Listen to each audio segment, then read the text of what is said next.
Here we go. Boom. I'm waiting on the notification.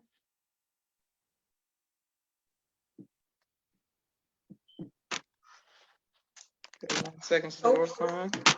Here comes the notification. Boom. And we are live. I want to thank everyone for tuning in to a very special edition of Off the Record on the People's Podcast this evening.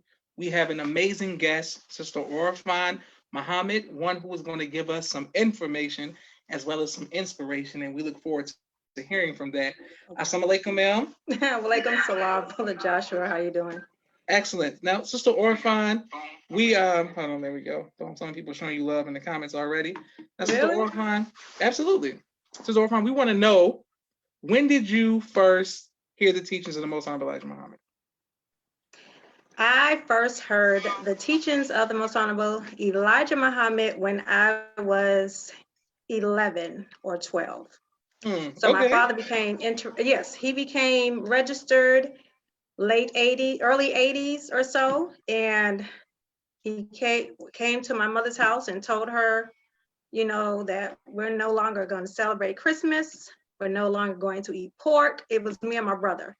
And that was the story of my life as an innocent 11-year-old being told those things. So I was like, okay, I don't think I like this little church thing already. But, understandably so. I was young. So it was around 11. I said 11. I think I was turning 12. So 12. That was the first time. Beautiful. And these are on the mean streets of Boston, correct? I'm sorry? These are on the mean streets of Boston, correct? Absolutely. Mean streets of Boston, 617. Yes, sir. Absolutely. The mean streets of Boston. Mean streets of Boston. Yes, ma'am. And when you got older, what made you accept the teachings? Because some people who grow up in it don't necessarily recite and join on. What made you do that? That's correct. What made me do it is, of course, when I graduated high school, I had moved down here temporarily with my father the last 6 months of my senior year. So I was ready to leave. So I went back home to Boston. I was like, I don't want anything to do with the mosque. I don't want anything to do with discipline. I don't want anything. I just want to see what was I missing. You know what I mean? So I was like, okay, I need to see what's out here. I need to do this, do that. And it was not too long after that. It didn't happen for a long time, but when I stopped going, I think the first thing I did when I went out with my friends was have some ribs. I mean, it was awful. I had for real. So it was about a year or so afterwards, I guess. And then I met my children's father, and we was talking about coming back down and move to Atlanta. So a little bit before we left, while I was still out there in the streets, I was just like, I'm out here searching and it's nothing out here. I'm not satisfied, and then my self-accusing spirit was getting to me because I knew better, having hearing these teachings since the age of 11, and being at the mosque as much as my father was, especially in Boston, because he was over the tape connection department. Then when he came to Atlanta, he was very active. So, I mean, it was in me. So when I was out there, it was just something that was missing. And when we moved to Atlanta, I told my children's father, Brother Carlson, at the time, we need to write our letters and we need to recite and become registered. And that was at age 19 in 91. Beautiful. Praise be to Allah. I never knew that. Excellent. And can you let us know who your father is? Because you made mention of him. Yes, my father is Brother Steve Muhammad, originally from Boston, Mass, mosque number 11. He is owner of J&S Upholstery. So anyone that needs any upholstery work out here in the city of Atlanta, let me know. Excellent, excellent. And he does a great job. He does. As with his business, but even more as just an FOI, being kind to the people who are coming up after us, him as well as your brother, very nice. My sisters Miriam and Naima both say assalamu alaikum. And walaikum salam. Praises due to Allah. Okay, beautiful. Now, what was it like when you joined in Atlanta? Like, what was the climate like? Nice 91. This is during. Yeah. I Were don't you know. born? I Okay. think about two years later I was born. But yes, smart. Thank you, Sis Oraphan. But yes, go ahead. So tell us what it was like. No, actually, it was over on 880 MLK, and it Okay. was small, but it was very small and intimate. Minister Van Muhammad, who I love dearly, was the minister at that time, and so it was very small, very family oriented. Um, we just had a lot of fun. Um, uh, I I believe I joined the Vanguard class because I only had one child at that time, Mm. but I joined the Vanguard class like shortly thereafter once we became registered. So the mosque, I mean, the climate was awesome. Like I couldn't take that. I could not have asked for a better experience being young and understanding Islam because of course when I was younger, I didn't understand it. I just wanted to get away from it. But then when I started listening and doing it for myself, I could not have asked for a better mosque to join than with mosque number 15. Beautiful, excellent. And when I was very young, I saw a drill competition, and I was junior for Y, and I saw you come out of the curtains, and you held the microphone, and then you passed the microphone to someone else when you were drilling, but you were drilling in this drill competition, and I was like, oh, who is this sister? Who passed the microphone? How did you why? And then all these years later, I moved to Atlanta, and I'm like, oh, it's the same one. So Yeah. how did you develop a love for drill? That's an interesting question. I love music. I love dance. I love all that anything that's dealing with rhythm. So when drill was first, well, number one, I was drilling, like I said, from like age 11. Well, I didn't say it, but being in the mosque, we would drill because we would go to MGT class and junior MGT class. So we would have drill. I think my first time drilling in front of an audience was like in 85 or something like that at a Savior's Day. I believe I think Stephanie Mills was there or something, but that was my first time. But of course, it was just something that we had to do. Like I liked it, but it was just like, okay. So it was only when I came down here and Sister Nusaba, formerly Sister Lashonda, she was the Vanguard captain. And I think it was just her that made it attractive initially. And like I said, because I like music, because I like dance and rhythm, to me, drill was a rhythmatic. It's just like, it was like a beat, like a dun, dun, dun, dun. So anything that was just like that, I was like, okay, I could do this. So it had to been around age 19. And Sister Nusaba and her calling and just, I don't know what it is. I just gravitated towards it. I just quickly gravitated towards it. And I believe it was the initial love of music and rhythm and everything like that. So Beautiful. And you and a lot of your peers won the drill competition last year. How did that feel to be drilling since you were 11 years old, then as a Vanguard, and then as now as a grandmother? How does that feel? as a grandmother. Why? Right. It was amazing. It was amazing. I've been drilling for all these years, and that was my first time winning first place by Allah's grace. It was awesome because we won, yes we did, but I think it was just the fact that we overcame so much to get there, and I'm pretty sure all drill teams have their testimonies, but we went through a lot. We barely made it because it was what, 7, the minimum was 7, so it was 6 drillers and Sister Shireen as a DI, and one of our sisters got extremely ill right before Savior's Day and was missing all kinds of practices. And I was like, are we going to get disqualified? Like, we have 5, so we had a sister that was ill. We had one of our team members that was dealing with an ailing father. We had a team member that was dealing with death in the family. A lot of us had work schedules, children, grandchildren.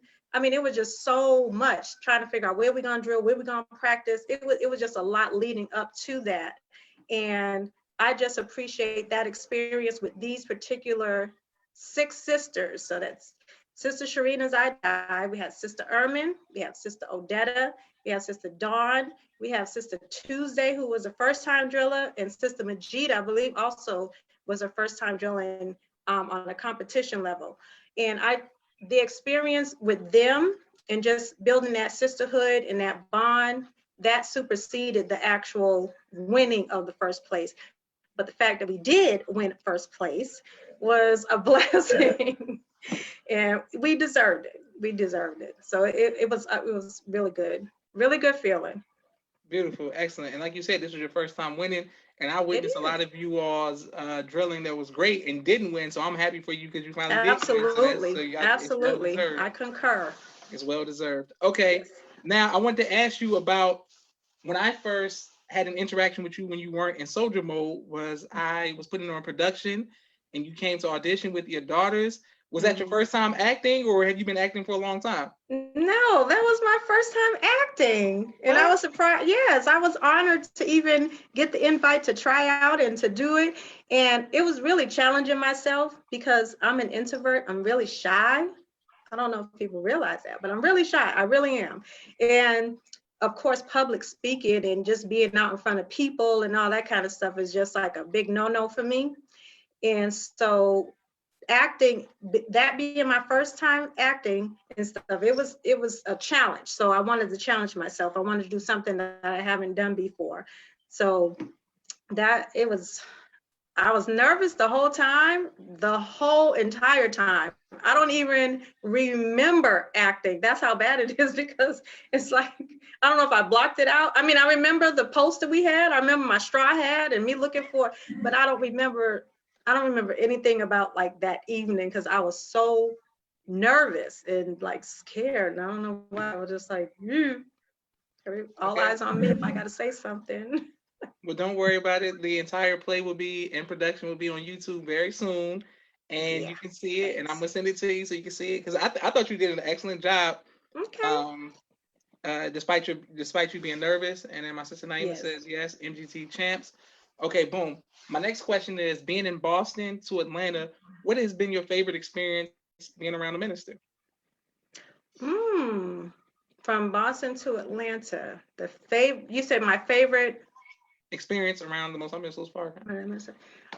It would have to be this last time that I actually met him, because I have been blessed to be around him in certain settings. You know, by Law's grace, Sister New Saber had given me the opportunities to accompany her on different details. We served them. Well, I didn't serve the minister. We were in the room as they were having dinner. That was a couple of times, but it's not to sound negative, but it's kind of nerve-wracking because you're so nervous, and it's just like, oh my God, like, okay, don't do this, don't do that, don't cough. Oh my God, he's speaking, you know. So it's just like you're just on edge. You just want to do everything right, you know. And if he looks at you, it's like, okay, is he reading my thoughts? Like, what's that? So it was, you know, it was nerve-wracking. But the best experience that I have was recently being at work, and that was what last year. Meeting him, because that was my actual first time like shaking his hand, and he like grabbing my hand and looking at me. So that I was floored. I was just like, oh my God, because I was around him and he may look my way, or somebody may say, oh, that's Sister Oraphan from Atlanta, and it's like, okay, but to actually have him touch you and like hold your hand and then look at you and then smile, it's just like you become a little girl, like, oh. I was like on cloud 9 for like the whole day, month, and year. And that was last year. Beautiful. Praise be to Allah. And my brother Rashad says, Sister Oraphan. That's what he says. Oraphan. You know, I guess that's his nickname that he calls you. Thank you, Rashad. Okay, boom. Now, my next question is, you whenever you post Sabira, your daughter, who also was in my play and sang and danced and acted and all of that, you always call her your miracle child. Why do you call her that? I call Miss Sabira my miracle child because in 95, I was 6 months pregnant with her, and myself and Sister Nita was over the junior MGT, Vanguard class at that time. And we were traveling, traveling to go to a junior Vanguard camp. So, we had a bunch of the Vanguards, junior Vanguards and junior MGT. And we had 2 vans that we had rented, and we were driving from here to, I believe it's Virginia, but I'm not really sure what city it was.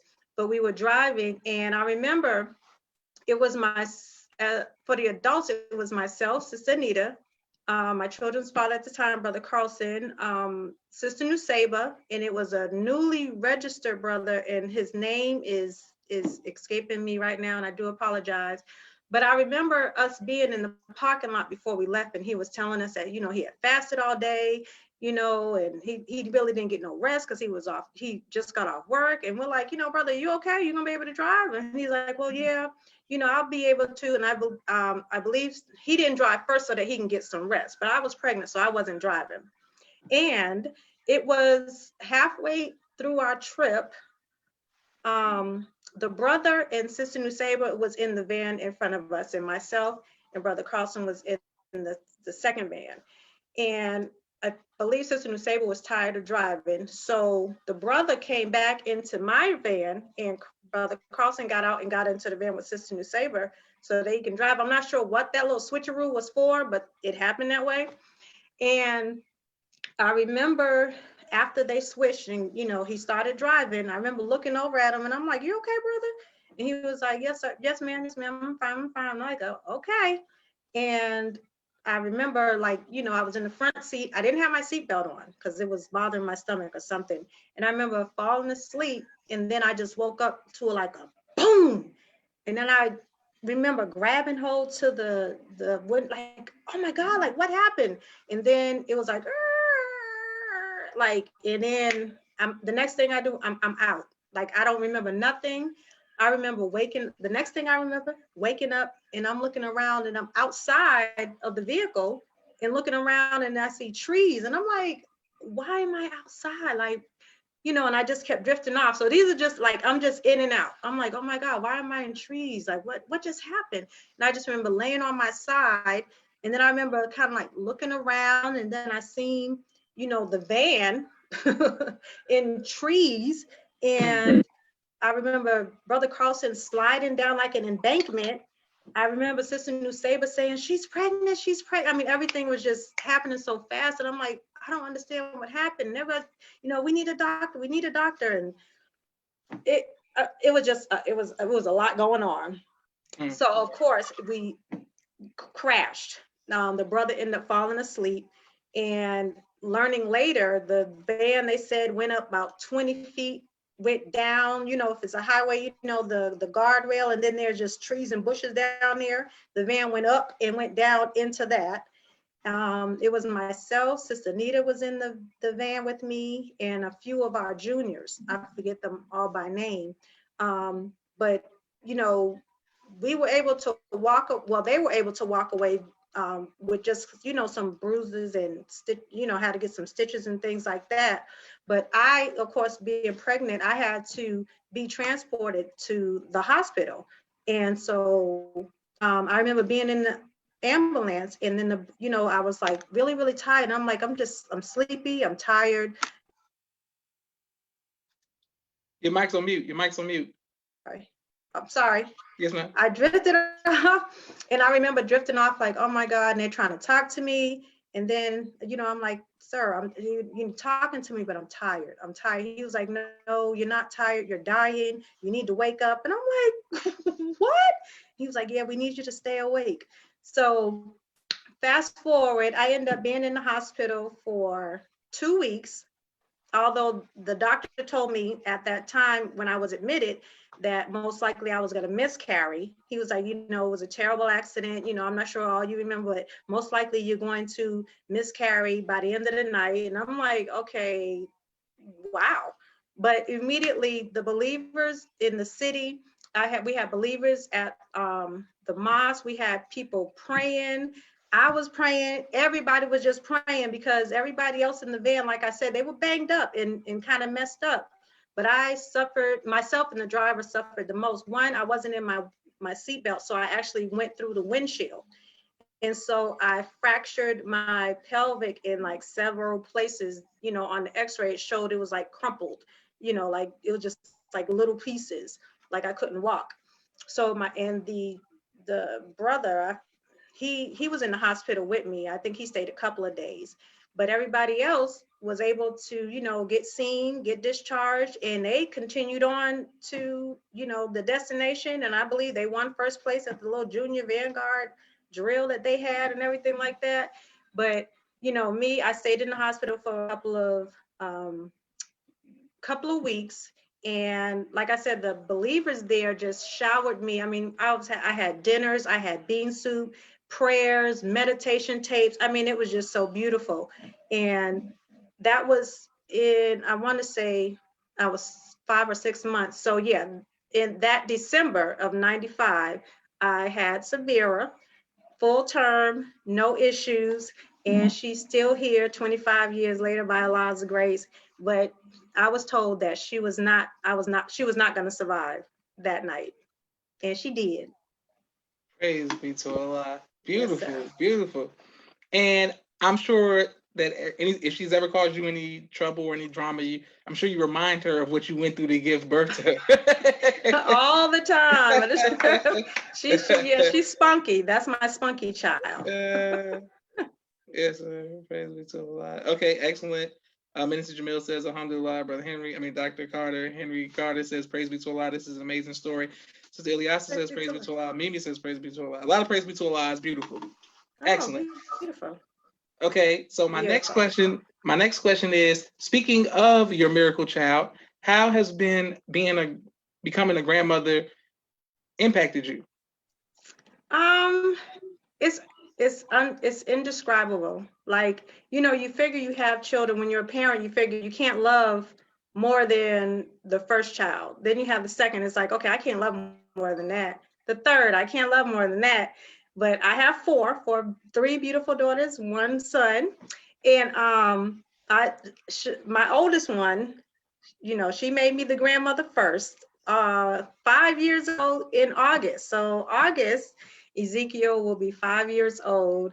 And after that came the twins, Kalia and Kamaya. And then came Nyla, Sabira's first child. She'll be 2 in May. And Sabira also just had another one she was just born in November. So I said all that to say, it's just like my heart is just expanding. And I just don't, you know, after Ezekiel, I was like, I can't even imagine having another grandchild, because this is going to be, and then it was the twins, and it was like, it just kept going and it hasn't stopped. I mean, my children will let me know it has not stopped yet, but it has impacted me, just allowing me to love more, you know, just expand my breast and just love more. It's just like, it's an unconditional flow, an overflow of this love and happiness. You know, I went through some trials, as everyone has, but my children first, and my grandchildren, they give me life. It's just, I mean, I don't know. If you follow me, that's all it was my grandchildren, my grandchildren, my children, my grandchildren. It's just an abundance of just love. And that's how they impacted my life, is just to expand my breast and just love unconditionally. Beautiful. Praise be to Allah. And so many people are showing you love in the comments. Please like, share, and subscribe on YouTube. Sister Oraphan, I want to ask you, what advice would you give to future mothers? Future mothers, and my advice would be patience. A lot of patience. It's not easy. You know, we don't have a book on parenting. You know, we do the best that we can with what we have or what we've been given. I just thank Allah for the teachings. You know, I was very young in Islam, when I was very young when I started having my children. So there's a lot of things that I see now that I could have done better, and that I can still do better, because it's constant growth when you're a parent. I'm not perfect, you know, but I know my children know that I love them, and I did the best that I could with what I had. And you just have to have that patience. All children are different if you have more than one. So you have to understand that each of your children are individuals, and learn each of them and treat them accordingly. And I mean, that's just the number one. And to keep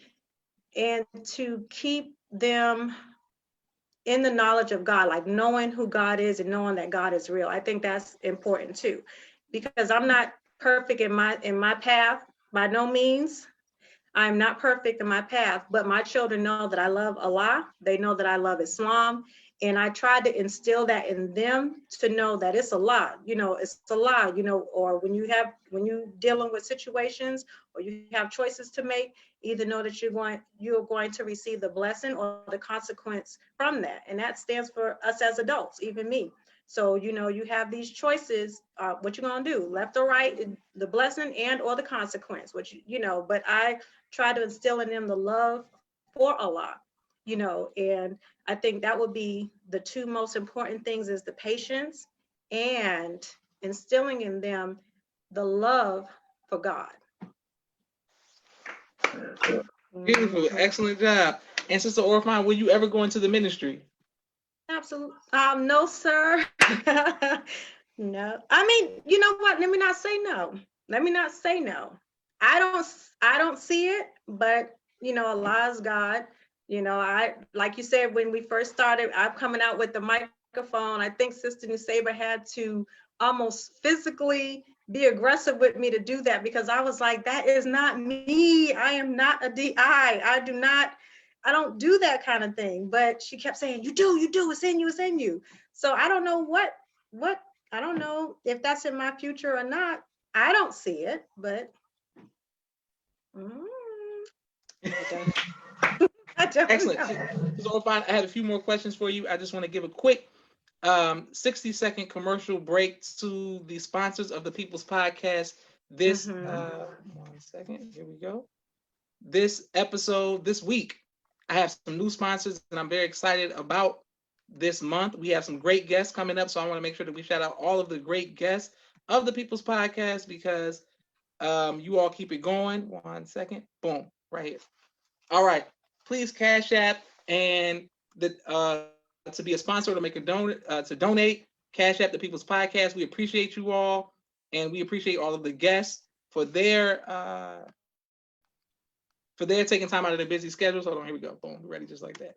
All right, here we go. Boom.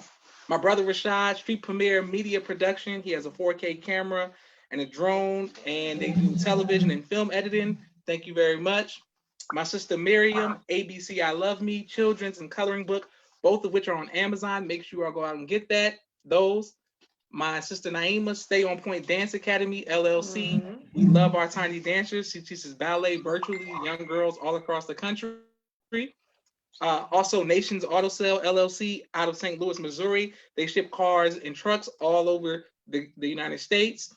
The Engineers of Tomorrow, LLC. This is a STEM preschool. They do a great job out of Dallas, Texas, and they're virtual as well. So if you want your children in preschool to learn about STEM, please reach out to them. Boom, didn't mean to rhyme.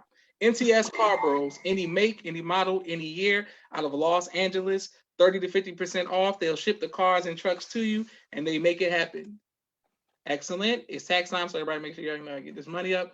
Raising Black Millionaires, Sister Tia Muhammad. She teaches economic empowerment and development through flashcards. We thank you very much, Sister Tia.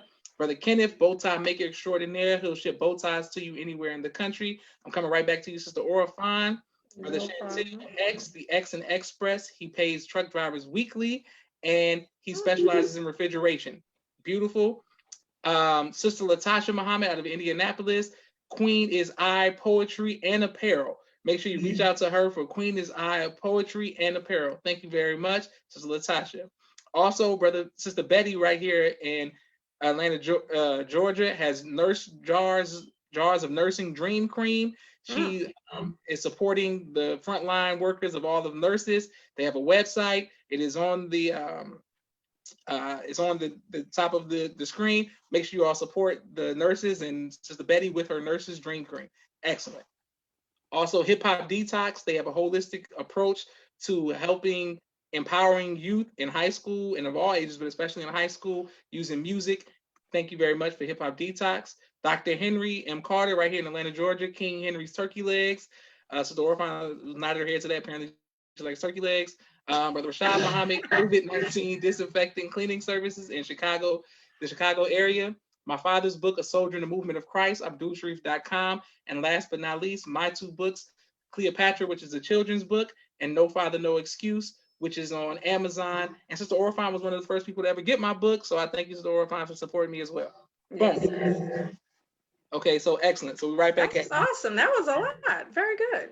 Praise be to Allah. Now, Sister Oraphan, what do you do for fun? What I do for fun? Videotape my grandchildren. I'm obsessed with it. It's just, it's like I need to get extra storage. No, but honestly, that's one of the things I do for fun is I videotape them because they're hilarious. And but other than that, I'm shy, but I'm a people's person. I go off of energy. I think that's another reason why I love drill, is because, you know, when you're drilling aside your sister or your partner or your sisters, it's like an energy, you know, you can feel that person. So I'm an energy person, and I just like to be around people that give me good energy. So it's not a lot of different people, but it's the same few people that I'm around, but they give me energy. So for fun, I mean, it just could be just being in the house and everybody just watching TV and laughing. Before COVID hit, movies, roller skating. I mean, just anything social where I could be around these people that give me good energy. So, I mean, there's no limit of what I do for fun. I'll do anything if I'm around the people that I love and that gives me good energy. Praise be to Allah. Excellent. And music, right? So of course I know what song I chose for your flyer. Absolutely. What song did you choose for me, Brother Joshua? Can You Stand the Rain by New Edition? But absolutely. I ask every guest that comes on the show, what is their favorite album of all time? What is your favorite album of all time? The Homegoing album. The Homegoing album, New Edition. Still in love. Still in love. We're still in love with you on there. Okay. Yes. Okay. Yes. Yes. Yes. Yes. And for those who don't know, Sister Oraphan is the first person I thought I was a big fan of Michael Jackson and Beyonce or Eminem. Okay, until I met Sister Oraphan and saw she, traveling for New Edition and going to their concerts and stuff like that. That's amazing. Absolutely. And I mean, that's an again, whatever makes me feel good. So New Edition, when they came out, I was 11-ish, 12, and those were just happy times in my life. I didn't have, children, marriage, bills, nothing. I didn't have to worry about nothing. And it was just their music. And so when I hear their music, it could be 30, 40, 50 years from now. But when I hear it, I immediately go back to being a little girl. I immediately go back to happiness, and it just makes me feel good. It makes me feel good inside. So, I mean, they're just like the best boy group ever. Okay, well, they are. They are. I'm gonna let you have that story today, you know what I'm saying? Because today is about you. But are you fans of Belle Biv DeVoe as well, or no? Absolutely, I'm a fan of Belle Biv DeVoe. I'm a fan of Bobby Brown. I'm a fan of Ralph. I mean, you know what I'm saying? No, for real. Like everybody, they went off and did their own little things. But the New Edition, even including Johnny, if you want to do all 6, but we remember it was 5. But anybody, I mean, all of them. I love all of them. But yes, I do love Belle Biv DeVoe, and I also travel and go see them as well when they're in concerts. Excellent. Two more questions.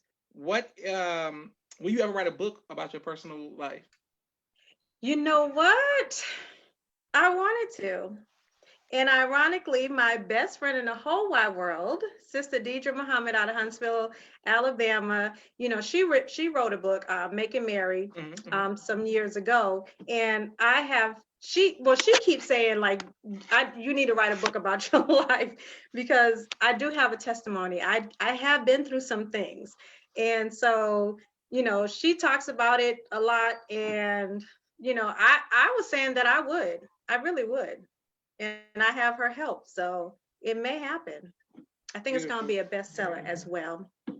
Absolutely. And Sis Oraphan, may I have the People's Podcast have the exclusive when you release the book? Can you come back first? When you, Absolutely. okay, excellent. Absolutely. Now, speaking of trials and things you've been through, what has been your greatest trial, and how have you overcome that trial?